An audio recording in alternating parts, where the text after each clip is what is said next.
Panorama group, जो सोचता है वो करता है। चुनाव का समय, बिहार विधानसभा चुनाव का समय बहुत ही करीब आ गया है, इसलिए राज्य स्तर पे एक रैली हो, हमने फैसला लिया और वह रैली 5 सितंबर को पटना के मिलर हाई स्कूल के मैदान में होने जा रही है। 5 सितंबर ऐतिहासिक दिन भी है, अमर शहीद जगदेव बाबू की शहादत का दिन है। उसी दिन उन्होंने शहादत दी थी। साथ ही साथ शिक्षक दिवस भी है। शिक्षक दिवस से का भी हमारी पार्टी के लिए एक विशेष महत्व है। शिक्षा के लिए निरंतर हमारी पार्टी प्रयासरत रही है, रहती है।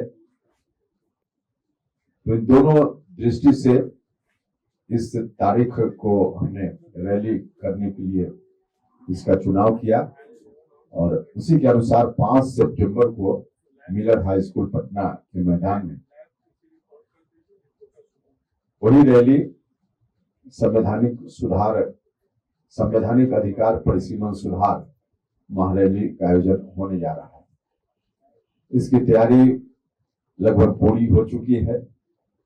बिहार के सभी जिलों के साथी पूरी तैयारी कर चुके हैं। पटना की तैयारी भी लगभग अंतिम चरण में है। जो तैयारी हुई है उसके हिसाब से हमारा पक्का विश्वास है कि अभूतपूर्व रैली होगी, ऐतिहासिक रैली होगी। मिलर हाई स्कूल के मैदान में अब तक कोई रैली उस तरह की नहीं हुई होगी, वैसी रैली इस बार होगी।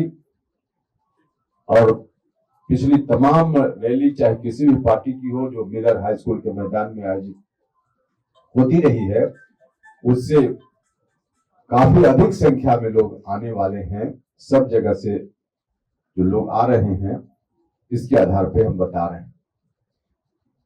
और इसका कारण भी है क्योंकि हम जिस विषय को लेकर आगे चले हैं, एक तो हमारी पार्टी हमेशा मुद्दों की बात करती है, सिर्फ हंगामा खड़ा करके, राजनीतिक अभियान चला करके और अपने पॉलिटिकल मकसद को पूरा करने की कोशिश, हम यहां तक सीमित नहीं रहते हैं। जनता का जो सवाल है, उन सवालों को इसलिए उठाते हैं कि उसका सॉल्यूशन निकले, उसका हल निकले। सिर्फ हंगामा खड़ा करना हमारा मकसद नहीं होता है। एक अभी यात्रा तुरंत पूरी हुई है, महागठबंधन की ओर से आयोजित यात्रा थी, राहुल गांधी जी लीड कर रहे थे और उस यात्रा को भी हम लोगों ने अभी तुरंत देखा है। और कुल मिलाजुलाकर वह यात्रा हंगामा खड़ा करने का कार्यक्रम है। बाकी न तो कोई जनता का इशू एड्रेस हुआ उसमें, और सॉल्यूशन की तो कोई बात ही नहीं थी। जब कोई सवाल ही नहीं है तो उसका सॉल्यूशन क्या होगा। तो सिर्फ हंगामा खड़ा करना उनका मकसद था, विपक्ष के लोगों का। हमारा मकसद, खासकर हमारी पार्टी का, हंगामा खड़ा करना कभी मकसद नहीं रहा है। जब भी हमने अभियान चलाया है किसी विषय को लेकर, तो उसके साथ साथ हमने सॉल्यूशन भी दिया है। यह जो अभी हमारा कार्यक्रम चल रहा है, इसका तत्काल अभी बिहार विधानसभा चुनाव से भी डायरेक्ट संबंध नहीं है। उस रूप में कोई सीधे कहे कि वोट की दृष्टि से हमारा कोई राजनीतिक मकसद है इस रैली के आयोजन में, बिल्कुल नहीं है। रैली क्रम में हो रही है। इसके पहले जहां से शुरुआत की, तब चुनाव भी थोड़ा दूर था और जो विषय है वह विषय सिर्फ बिहार से जुड़ा हुआ विषय नहीं है, राष्ट्रीय स्तर का विषय है। बिहार विधानसभा चुनाव से उसका कोई संबंध नहीं है, उसके सॉल्यूशन का भी संबंध नहीं। इसका संबंध है भारत सरकार से, राष्ट्र के स्तर पे। इसलिए हमारा कार्यक्रम समस्या का समाधान कैसे हो, इस बात के लिए होता है और इसी दृष्टि से इस बार का भी आयोजन हो रहा है। बिहार के साथ पिछले 50 वर्षों से जो परिसीमन नहीं करते हुए अन्याय हो रहा है, जस्टिस हो रहा है, उस अन्याय के खिलाफ हम खड़े हैं। हमारी कोशिश है कि आगे यह अन्याय न हो। सब लोगों को मालूम है, देश के संविधान की व्यवस्था के हिसाब से हर 10 साल पर सेंसस और सेंसस के बाद जो आबादी की संख्या आती है, उसके आधार पर क्षेत्रों का निर्धारण लोकसभा में, विभिन्न राज्यों की विधानसभाओं में। लेकिन 50 साल से यह नहीं हुआ है। अगर हुआ रहता संविधान के हिसाब से, जो पुरानी व्यवस्था थी, तो 2011 की जो रिसेंट जनगणना का आंकड़ा हमको उपलब्ध है, उसके हिसाब से बिहार में अभी 60 है, 40 है, माफ कीजिएगा, 40 है लोकसभा क्षेत्रों की संख्या, उसकी जगह 60 हो सकती थी। नहीं हुआ तो बिहार का बड़ा भारी नुकसान है। और यह काम संविधान के हिसाब से चल रहा था। आजादी के बाद कांग्रेस की सरकार थी और इमरजेंसी का दौर था। उस इमरजेंसी में जो निरंकुश शासन चल रहा था, उसी की देन है कि आज भी हम बिहार के लोग अपने परिसीमन के अधिकार से वंचित हैं। तो एक तरफ कांग्रेस के लोग न्याय देने दिलाने की बात करते हैं, और उन्हीं के कारण बिहार का हक पिछले 50 वर्षों से मारा जा रहा है। बिहार सहित कुछ और भी राज्य हैं, उनका भी। तो इस अन्याय के खिलाफ हम कर रहे हैं। और हमारा यह कार्यक्रम, अभी तो चुनाव आ गया सामने, 5 सितंबर का कार्यक्रम होगा, और उसके बाद चुनाव के बाद फिर हमारा यह अभियान जारी रहेगा, राज्य में भी, आवश्यकता अनुसार देश से बाहर भी। तो यही हमारा कार्यक्रम है। हम आपके माध्यम से फिर से एक बार बिहार की जनता का आह्वान करना चाहते हैं कि बिहार के हक के लिए, बिहार के साथ हो रहे अन्याय के खिलाफ एक बार सब लोग मिलकर हमारा साथ दें। 5 सितंबर को अधिक से अधिक संख्या में हमारे कार्यक्रम में शामिल हों, यह सब लोगों से आग्रह है, निवेदन है। मुख्य रूप से इसी बात को बताने के लिए हमने आपको कष्ट दिया। कोई सवाल आपका हो तो बताएं। जनगणना की तो घोषणा हो गई है भाई। अरे हो जाने दे, इसमें कोरोना था, लोग मर रहे थे, आपको याद नहीं है क्या? कोरोना के चलते इस बार लेट हो रहा है, सबको पता है।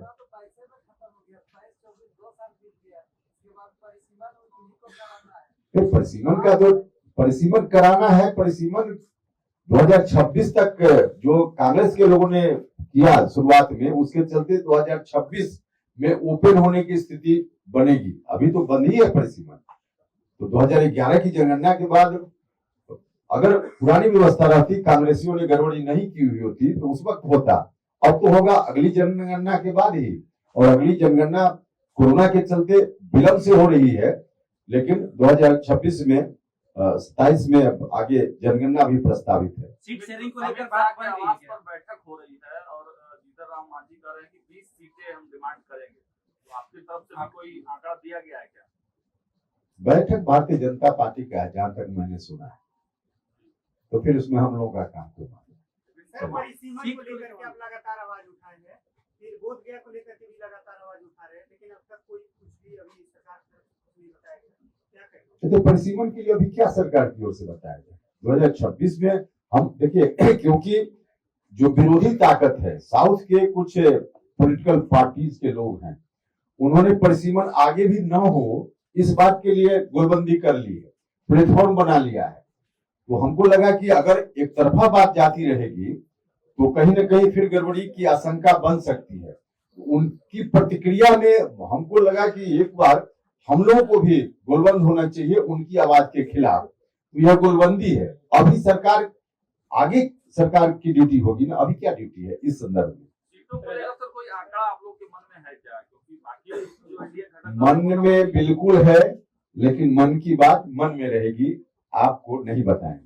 प्रधानमंत्री को अपसेट करने वाला मामले को लेकर के कल बिहार बंद कहा जा रहा है, क्या आपकी पार्टी की तरफ से भी समर्थन है? हाँ भैया, तो हमारी पार्टी की ओर से महिला मोर्चा की अध्यक्ष तो गई थी उस प्रेस कॉन्फ्रेंस में, है ही समर्थन।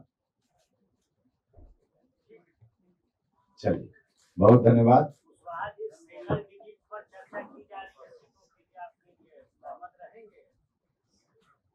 अमित शाह जी के यहाँ आप काम करते हैं कि स्रोत वहां से सीधे जुड़ता है आपका, कैसे बताइए, तब हमको जवाब है इसका।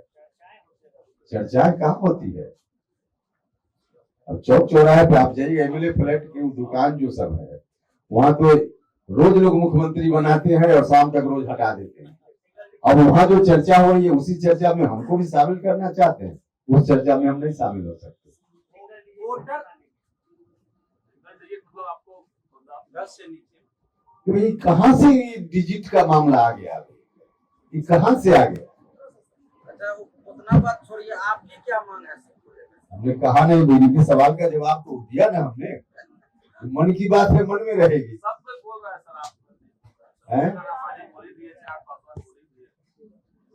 अब किन लोगों ने क्या कहा उनका विषय है, हमको कब क्या कहना है ये हमारा विषय है। जेडीयू कह रहा है कि बड़ा भाई का भूमिका निभा। जेडीयू कह रहा है बड़ा भाई, किससे बड़ा? किससे बड़ा? एनडीए में सबसे बड़ा।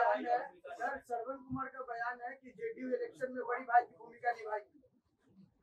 वैसे कह रहे हैं तब उनकी बात को हम क्या उस पर प्रतिक्रिया दें, लेकिन कौन बड़ा भाई छोटा भाई, यह तो जब तय होगा तब तय होगा ना। वोटर अधिकार यात्रा में प्रधानमंत्री जी को इस तरीके से अब सब कहा गया है, उसके बाद क्या करेंगे इसके विरोध में? तो हम लोग कल तो बंद का है, हमारी पार्टी का भी समर्थन है, एनडीए का कार्यक्रम। कांग्रेस और आरजेडी पर आरोप भी उन्होंने लगाया है। अब भाई कांग्रेस आरजेडी के लोगों के मन से ही हमारे प्रधानमंत्री जी की मां को गाली दी गई है ना। देखिए इतना शर्मनाक है यह विषय या घटना, इस पर बात करते हुए भी शर्म आती है। अब इससे ज्यादा मैंने क्या इतना घटिया स्तर पर आदमी उतर सकता है, इसकी कल्पना भी नहीं कर सकते। विपक्ष के लोग कह रहे हैं कि जो गाली दिया है वो बीजेपी के ही सदस्य है। कौन कह रहा है? विपक्ष के लोग कह रहे हैं कि जो गाली दिया है मन से वो बीजेपी की ही सदस्य है। आरजेडी के मंच पर था। हाँ आरजेडी के मंच पर। वाह बढ़िया है, आरजेडी के मंच पर था और सदस्य बीजेपी का। हाँ ऐसा वो लोग कह रहे हैं। हाँ तो कल देखिएगा कि कहेंगे कि हमारा वोटर है, सब बीजेपी को एनडीए को वोट देगा, यही कह रहे हैं ना वो।